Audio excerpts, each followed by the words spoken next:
Je vais essayer d'avoir un propos assez bref. Donc, l'introduction ayant été faite, je passerai directement au cœur de mon sujet. Je voudrais vous raconter très brièvement un peu l'histoire de ce chantier, parce que cette saison, c'est un peu un conte de Noël.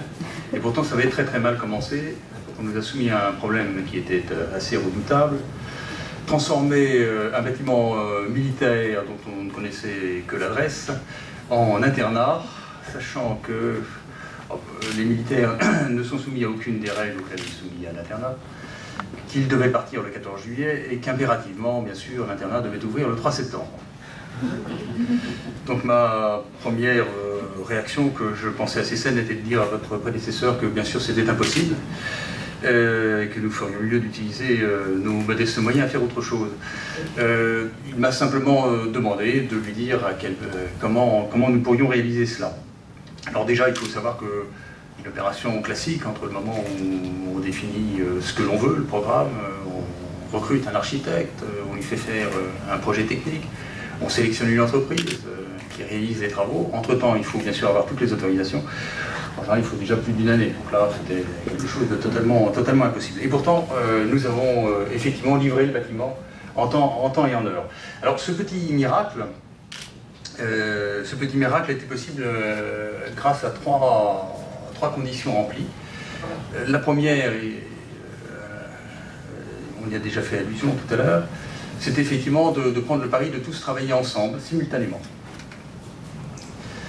Et alors ça supposait bien sûr que chacun des partenaires, que ce soit la préfecture de police, vous, Madame Parisot, le rectorat, le CROUS, veuillent bien cheminer ensemble pour savoir ce qui était possible de faire dans ce bâtiment. Modeler le programme en fonction de ce que l'on découvrirait, accepter donc d'aller à l'essentiel, de ne garder que l'essentiel et d'abandonner à peu près tout le reste.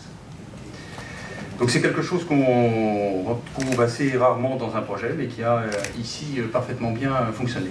L'autre condition, c'était de tout faire en même temps. Alors ça peut paraître un peu brouillon, mais finalement ça a été payant.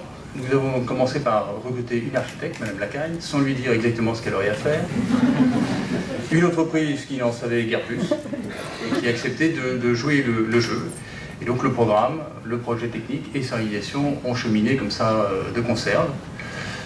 Vous imaginez bien qu'il faut à chacun des intervenants beaucoup de souplesse, d'inventivité, de réactivité et aussi de talent, parce qu'on n'a pas le droit à l'erreur. On a tenu d'ailleurs le planning au jour près.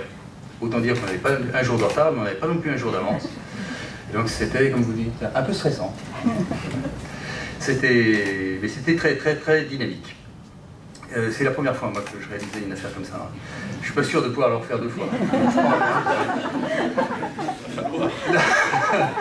La troisième, non, il ne faudrait pas s'y habituer quand même. Le troisième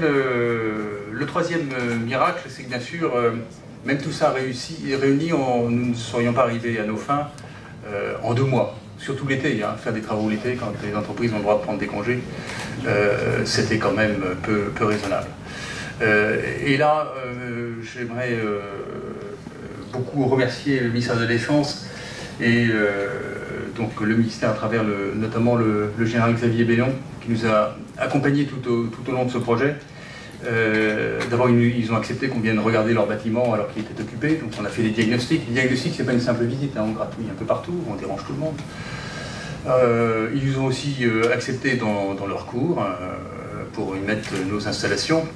Ils ont surtout accepté que nous rentrions largement avant ce qui était prévu, puisque les tout premiers travaux ont commencé à la mi-mars, et que les militaires ont accepté d'être relogés ailleurs dès la mi-avril.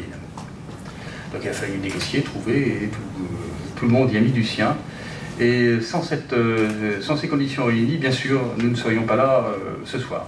Alors ça, c'est quelque chose, c'est assez facile à raconter. C'est beaucoup plus difficile à réunir. Nous y avons aussi, à l'hyporiste, mis un peu d'une autre. Ça nous a donné l'occasion de recruter une jeune et brillante ingénieure, je ne la vois pas, elle se cache, Juliette Hugues, elle est là, qui a été notre fil rouge du matin au soir. On l'a connu quelquefois angoissé, notamment un 14 avril, on a dit « Jamais nous n'aurons les clés demain ». Eh bien si, on a eu les clés. Les militaires sont gens de parole. Et nous avons pu remettre les clés le jour dit à Madame Parisot. Donc on a eu beaucoup de chance. Il faut bien sûr être très organisé, il faut tomber sur des gens vraiment admirables, mais il faut aussi avoir de la chance. Voilà, et c'était honnêtement, moi j'avais jamais connu ça, je pense que c'est assez rare dans le métier. C'était un grand moment de bonheur professionnel. Et voilà, et donc nous avons eu la chance d'être au service de ce beau projet d'internat. Donc c'est aussi ce qui nous a beaucoup motivés. Et nous souhaitons à tous ceux qui occuperont ces lieux d'avoir autant de joie que nous en avons eu.